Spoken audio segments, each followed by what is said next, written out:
Hi there, in this video we're going to go over the basics of how to play Uncharted Worlds. If you've played another Powered by the Apocalypse game, this will probably feel pretty familiar to you.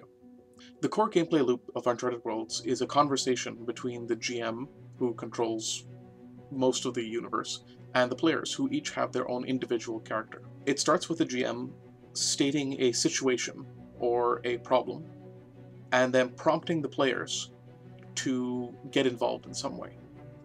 The GM states the problem or the opportunity and says, "What do you do?" As an aside, "What do you do?"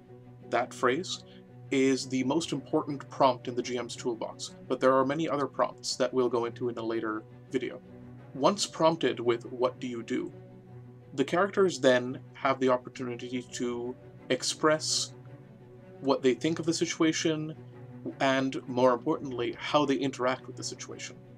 If their interactions are benign and easy to perform, then the GM immediately takes those answers and updates the situation with the result of those actions. The conversation goes around like that. The players say, "My character does this." The GM then says, "Well, then this happens," and so forth and so on. However, if the character makes an action that is dangerous or difficult, or if the outcome is unsure, that is called triggering a move. There are several different types of moves, each of which has its own trigger, its own condition to activate. They're all on the back of the character sheet for easy reference. To use a move, the player rolls 2d6 and adds an appropriate stat. The stat they add is based on how they chose to approach the situation: mettle, physique, expertise, influence, or interface.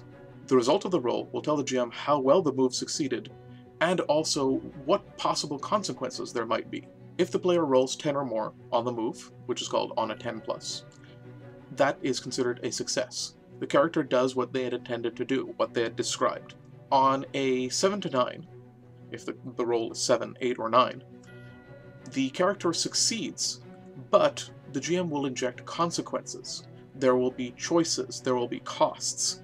It's not a complete success, but always remember that it is still a success.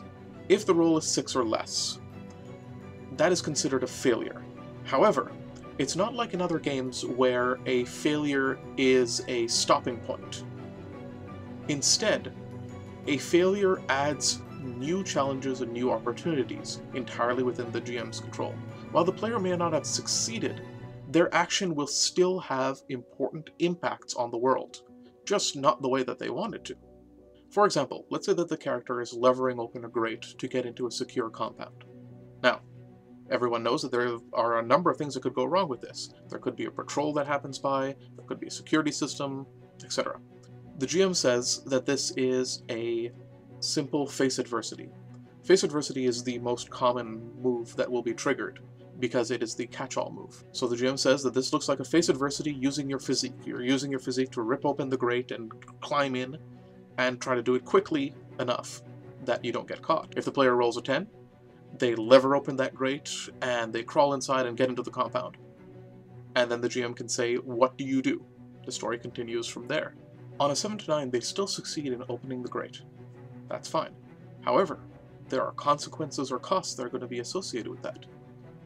Maybe a patrol will show up a few minutes after they clamber in, which means that the guards will know about it. Maybe the vents that are behind that grate are filled with superheated steam, and the player was going to have to deal with that, or maybe just suffer the consequences. Again, the GM gets to state a new situation, but this time they get to inject consequences or problems, and then ask again, "What do you do?" The story continues from there. A failure is the way that the GM can have the most direct control over the game. It can mean anything from an interruption of the task. The guards show up before the character can rip open the grate, which means that the character will have to deal with those guards in some way, run away, attack them, etc. Alternatively, a failure can mean a subversion of the intent of the character's action. The character in this case intended to break into a secure compound. If instead, while they're crawling through the vents collapse and dump them into the sub-basement, that's not what they wanted.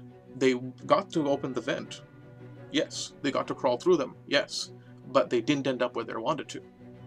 Instead, the story continues down a path that they weren't expecting, and the GM can now say, "What do you do?" The story continues from there. So in summation, when a character makes a move, on a 10+, it succeeds. On a 7 to 9, it succeeds, and on a 6 or less, it's the GM who gets to turn the tables, or shift things around, or create a new challenge. In future videos, I'm going to be covering prompts, which are the most important tools in the GM's toolbox, and I'm going to be covering character creation. I hope this introductory video was useful to you, and if you're interested in learning more, the Kickstarter link is below.